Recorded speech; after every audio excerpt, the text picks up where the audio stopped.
Hi, everybody. Welcome to our Facebook live broadcast. I'm Steve Altition, Director of Client Partnerships here at Pacific Cascade Family Law. And today we have Certified Behavior Analyst Chris Messina here to talk about ways to help both you and your kids handle the uncertainty of the new school year. Good morning, Chris. How you doing? Hi, great. How you doing, Steve? I'm doing well. So I'm really glad we got you today, Chris.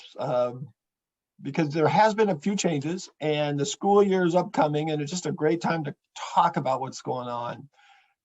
The way I see it, this is sort of where we're at. We all know that Governor Kate Brown directed the Oregon Health Authority to require masks indoors for K through 12 schools statewide. Governor Inslee in Washington has done the same. And there's already protocols in place. The Oregon Department of Education has been working through protocols and advisory protocols throughout the summer regarding physical distancing, isolation, quarantine, screening, test protocols, vaccination requirements, which are in some colleges, recommendations for K through 12. Just a lot of working parts going on right now. And I guess my question to you to start is, how are parents supposed to help their children handle this uncertainty amid the current rules and what may be some changing rules as the school year goes on? Sure. I think that it's a guarantee that things will be in flux for quite some time.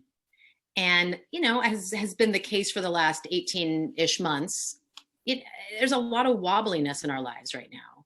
And, kids and parents are managing that in different ways.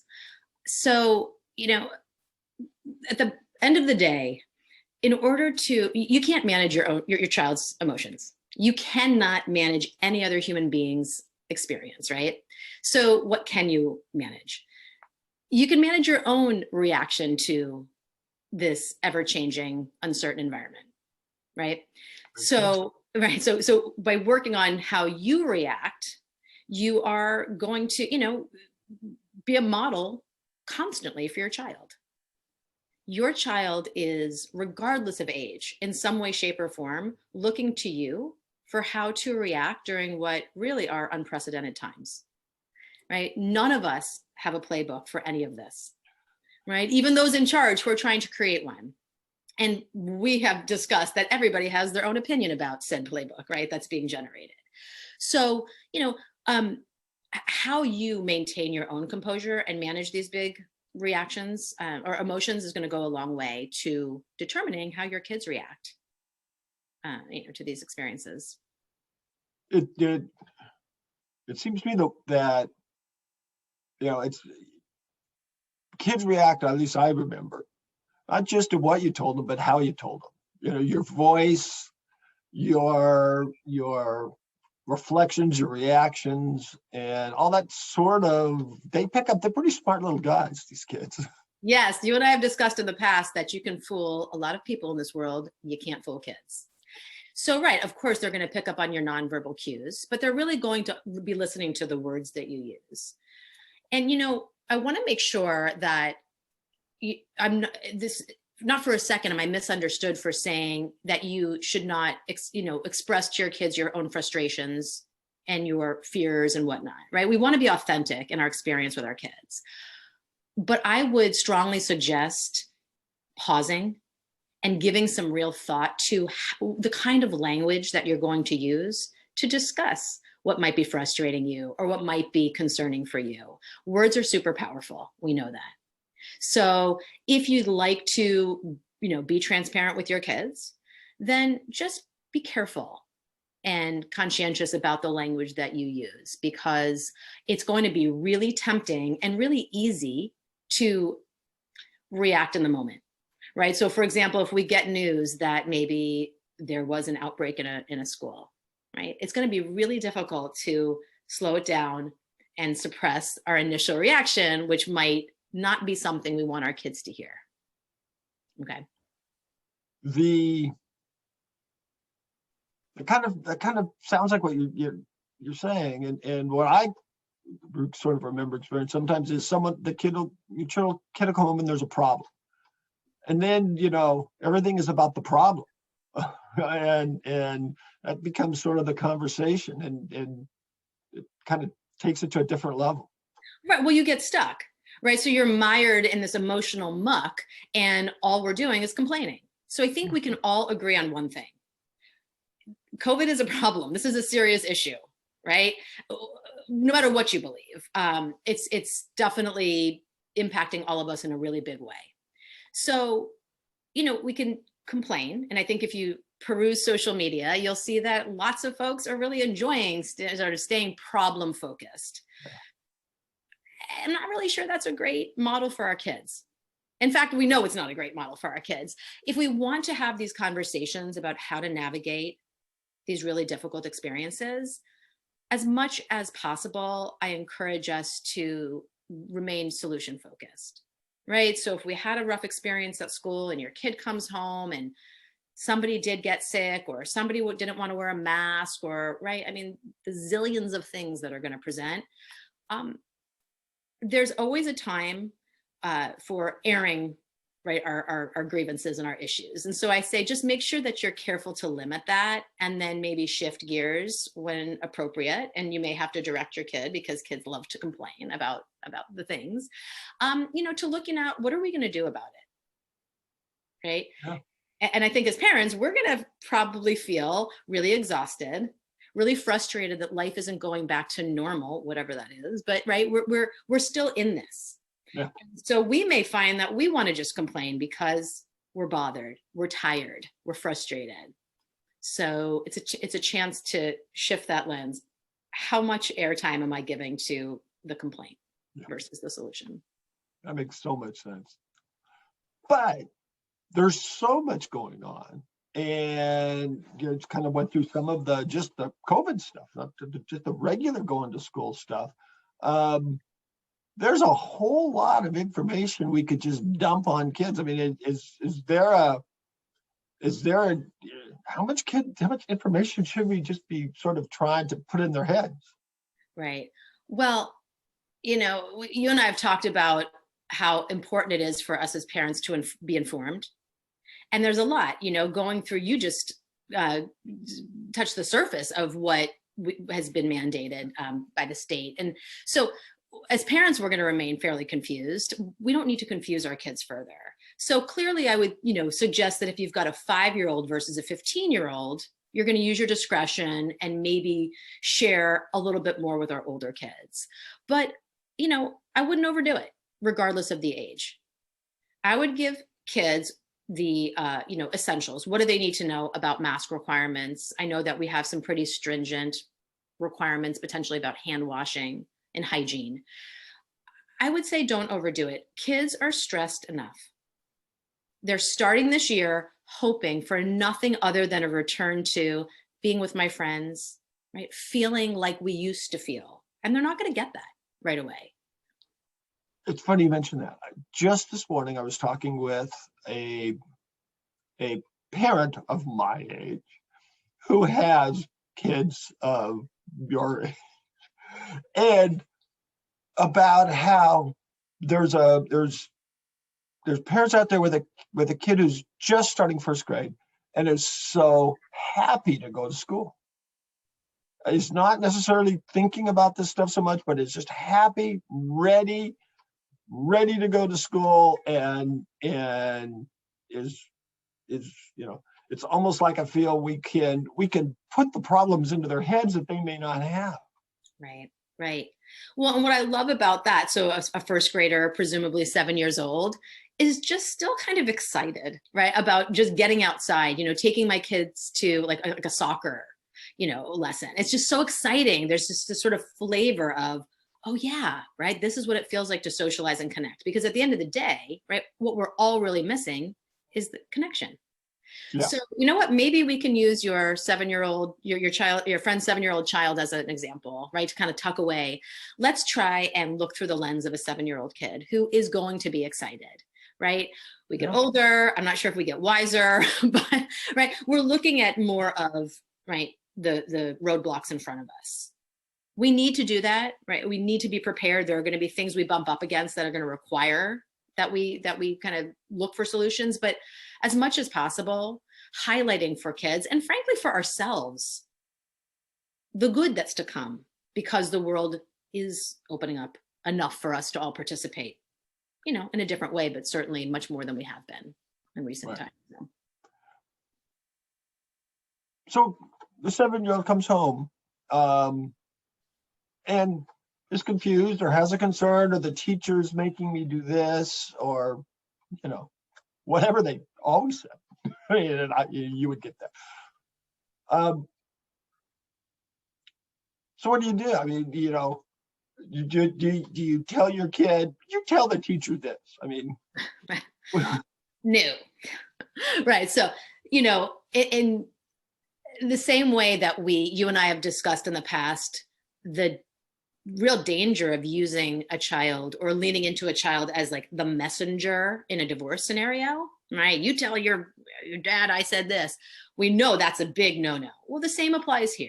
Your child is not to be the messenger, delivering any information to teachers, the school principal, even a friend at school, right? That is not the child's job. If you're concerned about something, for example, Johnny's not washing his hands enough, and your kid comes home and the kids are tattling about Johnny not washing his hands, or some kid's not wearing a mask and doesn't want to wear a mask, these are times to hear your child's concerns and then let the adults deal with that, right?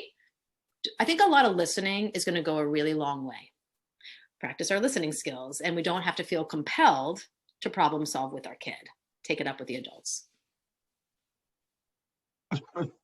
Not just with, obviously we're talking about, this is parents who are still married, living together, but also parents who are not, right, and co-parenting.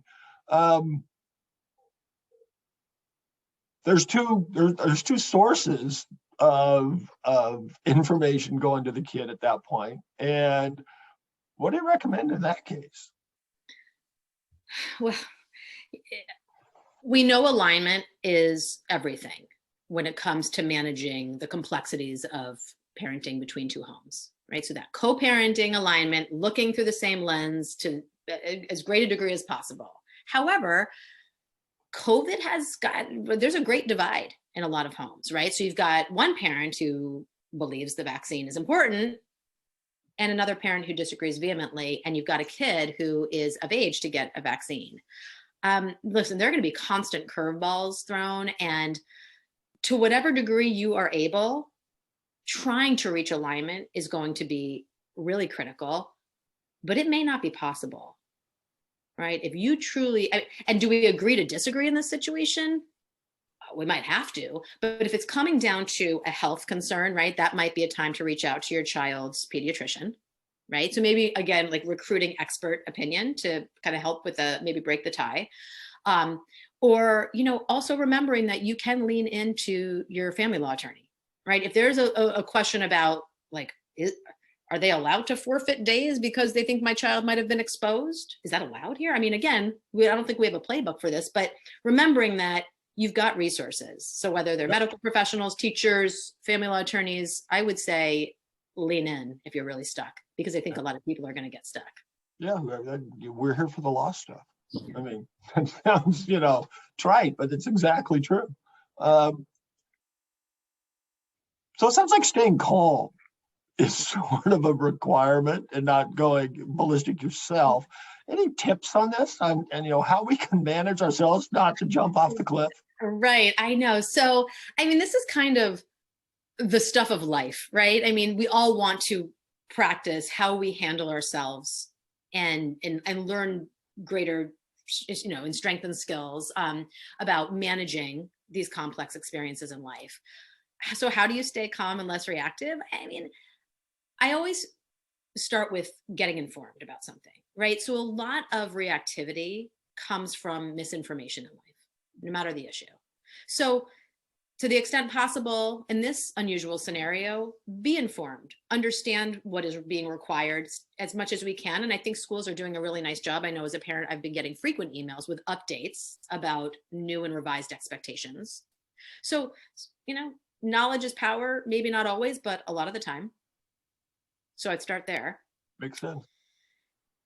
And the next thing I would say is in myriad ways, we've all been grieving throughout this process, right? I mean, I think about my own children and the experiences lost. Every grade was a chance to miss out on something huge, whether it's fifth grade or high school graduation, right? Kids are losing out on so many experiences, and so are we as adults. So I think that, grieving in whatever way possible is going to allow us to get to like that core of what we're really feeling, right? So because underneath the anger, underneath the agitation, I think is a real deep sense of loss and fear for a lot of people. So not going to look the same. It may not be linear, but I would encourage folks to let themselves go there, because I think we will have continued loss. And I think that we've lost a lot. And I've been so busy as a parent, I'm not sure I've even had the time, with kids home all day, to kind of go there. So I think that's important. Does that work for the kids too? I mean, I'm assuming they have a sense of loss and kind of grief. Oh, absolutely. What's interesting is kids are far more resilient than us old folks. I mean, it's incredible to see how kids have adapted. So they've gotten used to, doesn't mean they like it, but they've gotten used to, hey, did my 8th grade year on a computer instead of having all the fun experiences with my classmates. So yeah, I think that they are grieving. I think they might need us to encourage them or prompt them to talk about it. So sharing that experience with your kids, again, everyone's going to move through it differently. I'm grieving something far different than my child is grieving, right? But it's loss, and loss is universal. So finding ways to kind of open up those conversations, I think, can strengthen relationships between parents and kids. It's the hard times that grow us, typically, right? It's not the smooth sailing, fun times that provide the same sense of growth. You see it's in every store, calm down and have a cup of tea, calm down and do this, calm down and do that. Is just calming down the point? Okay, well, 2 quotes popped to mind. The first is, I think I saw it on a coffee mug. It said, "Never in the history of calming down has anyone calmed down by being told to calm down." I mean, I don't know about you, but that is my number one trigger. I do not tell me to calm down, or the opposite is going to happen. But I actually shared a quote with you that I'd like to share right now, because for me, this is like, I don't know, we need to have it printed on a wall somewhere. So paint it, or I don't know, tattoo it on your arm. Calm is not the point. Connected to self during any and every experience is the point. Can we learn how to be with ourselves when we're anxious, scared, happy, angry, sad? That's the point. That's emotional awareness and self-regulation. I don't know who to give that quote to, credit to. I modified it a little bit because I'm not sure where I found it, but I just love the idea that you don't have to be calm. How are you going to move through the wobble of life? This is incredibly wobbly, and it's like this, and long duration. But we've been around long enough to know it's constant. There will be roadblocks and obstacles in our children's way, no matter what. So much as it may sound corny, and some parents may roll their eyeballs at what I'm about to say, I really think we would benefit from seeing it as an opportunity to teach our kids about resilience and about grit. That makes sense. It's we talked about this yesterday. There are generations. Every generation goes through something. I was talking about how the greatest generation, which was sort of got that name. They didn't get that name just as an advertisement for to sell a product. I mean, they went through incredibly hard times and came out of it smarter, more resilient. So I mean, that makes complete sense. I mean, I don't want to say that we like what's happening, but there's always sort of a silver lining. Right. I know. You look at what we've been through and you think, are we allowed to say silver lining out loud during this? I think we should. There's this idea that is certainly an oversimplification, but, hard times make you bitter or they make you better. Again, I know that's an oversimplification, but I really think, you move through the tough stuff of life And we can position ourselves into, right, like a place of, disempowerment and bitterness, like the why me, why'd this happen? That's certainly one avenue to take. But I believe as parents, we all want our kids to choose option B, which is, okay, how am I going to navigate what is certainly, a difficult and undesirable situation? Imagine how many situations like this our children are going to confront in their lives. This is an opportunity, a very unique one, providing ample opportunity for us to model for our kids and help them move through. How are we going to, when this occurs again in life in a different flavor, right? How are we going to manage, and what choices am I going to make? And what lens am I going to kind of screw on my eyeballs? Because I can always look at what's not working, but it sure helps to look at what is. So I think there are quite a few silver linings. You used the word, I remember, moxie, which I haven't heard in a long time, but I like that word. Love that word, yes. It kind of does create that in people. There's different ways to solve different problems. Yep. So, as parents, we are modeling constantly, and it is exhausting. And there are days when I think, can you just look away, kids, so I can make a bad choice? Right? But the truth is, modeling is the single best way to teach anybody a new skill. So you're going to be modeling constantly. So if you feel like, I don't know how to have these conversations and I don't know what to say to my kids, and that all sounds like too much and I don't really want to do it, then just be thinking about your own behavioral choices, right? Just be thinking, what kind of language am I going to use when I'm having a particularly tough day? Or as we get ready for this school year, we can sit here and talk about how agitated we are, that it's going to be so different and you have to wear a mask and kids are going to feel sick. And right, we can certainly highlight that, or we can decide that we're going to focus on how exciting it is to be back with our friends, how we get to feel, right, that connectivity all day long, rather than just, brief moments throughout, the week, like we have been in the past. Get sort of turn back to that thing you said earlier about being solution focused. Yeah. It's a million opportunities. Yeah. It's again, it's sort of you have to take everything in context, but I mean, the pandemic is a pretty big context. It is a very big contest. We have an endless stream of problem solving opportunities. It feels like every day you're going to have ample opportunity. Oh my gosh. We've sort of come to the end of what we were talking about. I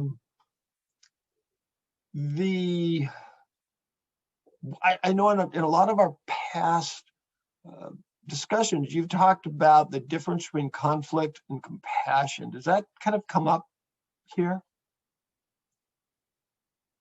I think for, times like this, we're going to feel that an overriding emotion is going to be frustration with the individuals making decisions, right?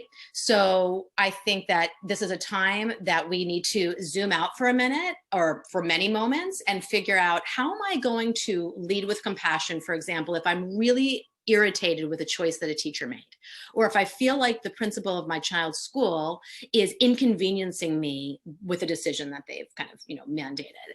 So listen, you get to choose in life. Every opportunity is a chance to lead with compassion, no matter what you're doing.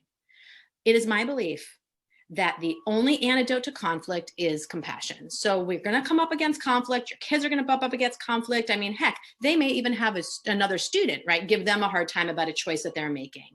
Model with compassion, right? Reach out, access the individuals you need to get clarification about, maybe a troubling situation, but lead with compassion. That's wise. Yeah, I would say wise beyond your years, but then you'd hit me. Yeah. But the truth is, isn't everything in life an opportunity to solve a problem? Yeah, that's exactly it. I'm not sure that family lawyers would be in such demand if we all did conflict really well, right? So at the end of the day, here we have what is a lousy situation for a million reasons, yeah. Right? It's full of loss. It's full of disappointment and heartache, right? Okay, so we're here. you can't undo it. There's nothing a single person can do right now to change the dynamic entirely. So we get to choose every moment of every day for ourselves. How am I going to navigate this time? Because your kids are watching, and just don't forget that. Yep. Well, thank you so much. Thank you so much for being here. This was really, really, I think, helpful. And, you mentioned that attorneys, we do the law. But I'm going to have to spin that around, and therapists, you're here for this as well. I mean, this is the time that someone, maybe can use a therapist to help them through these things. So, and yeah, and you're right. I mean, this is a time when I think there are wait lists for therapists around the globe. We're all struggling. Yeah. And remembering, I read something recently, a quote, something like, we're in different ships, but the same storm. I like that, right? We all are in the same storm. And I think remembering that therapists are human beings too. They're parents, that we don't have all the answers, but we're here, right, to kind of process together. Sometimes our expectations of those in charge, right, the school principal, the superintendent, the therapist, is that they've got it all figured out. Again, there is no precedent for this, at least in our times, right? We're figuring this out as we move through it. And so as a parent, you're obviously doing that. So are the people that are making the decisions around you, right? Which is why I think remembering we're all in the same storm, no matter our role. Again, thank you so much, Chris. Thank you for joining us again and just helping us walk through this kind of stuff. Yeah, it's always my pleasure. And, just hope some of this guidance can help parents feel supported, because we all could use a little bit of support right now, I think. Absolutely. That is the truth. So again, also thank everyone for joining, everyone who tuned into today's Facebook Live. And if anyone has any questions on today's topic, please feel free to post it here. We can get you to Chris. If some law issues, we can get you to us. That's what we're all here for. We're all here to try. And so until next time, everyone, stay safe. Try to stay happy and have a great day.